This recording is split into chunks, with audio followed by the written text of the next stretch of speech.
ఈ రోజే ఒకటే కదా, అంబటి రాంబాబు అని, ఇంకొక సత్యనాయాలని, ఇంకొక ఇద్దరు ముగ్గురు ఉంటారు.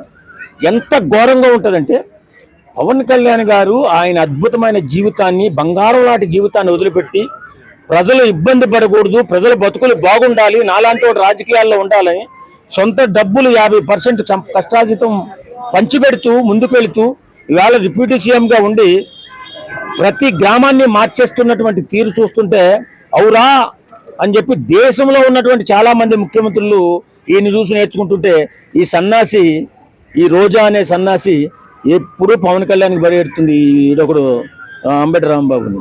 ఆ సిగ్గు బిడుము సీము నెత్తురు ఉందా అసలు వీళ్ళకి? అన్నమే తింటున్నారో గడ్డి తింటున్నారో నాకైతే తెలియదు. కానీ ఎప్పుడైనా సరే ఒక వ్యక్తి బాగా పనిచేసేటప్పుడు ఆ వ్యక్తిని మీరు బాగా పనిచేస్తున్నారని చెప్పి మనం అభినందించినట్లయితే ఇంకా కొంచెం ఎక్కువ ఉత్సాహం తెచ్చుకుని పనిచేస్తే అవకాశాలు ఉంటాయి. రాజకీయాలలో వేళ దోపిడీ, దొంగతనం చేస్తున్నటువంటి కొంతమంది రాజకీయ నాయకులు చూస్తుంటే బాధేస్తూ ఉంటుంది. కానీ వేళ రాజకీయాల్లో దేవుడు, మనుషుల్లో దేవుడు పవన్ కళ్యాణ్ గారికి బడి ఏడుస్తున్నటువంటి ఈ రోజా ఎప్పుడు మనసు మారుతుందో తెలియదు. ఈ సంక్రాంతి పర్వదినాల్లో కూడా అబద్ధం ఆడుతూ అన్యాయంగా మాట్లాడుతుంది.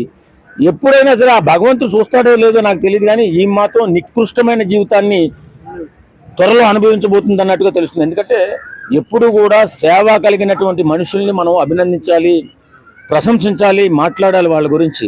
ఎందుకంటే వాళ్ళు ఇంకొంచెం ఆరోగ్యం, ఉత్సాహం కలిగి ప్రజల పక్షాన్ని నిలబడి ప్రజలకు సేవ చేస్తే అభాగ్యులు, దిగువ తరగతి కుటుంబాలైనటువంటి వాళ్ళ జీవితాలు బాగుంటాయి, వాళ్ళ బ్రతుకులు బాగుంటాయి. వాళ్ళు కూడా మనతో పాటు సమానంగా చక్కటి జీవితాన్ని గడుపుకోవడానికి అవకాశం ఉంటుంది. కాబట్టి వేళ పవన్ కళ్యాణ్ గారి లాంటి రాజకీయ నాయకులు రావాలి.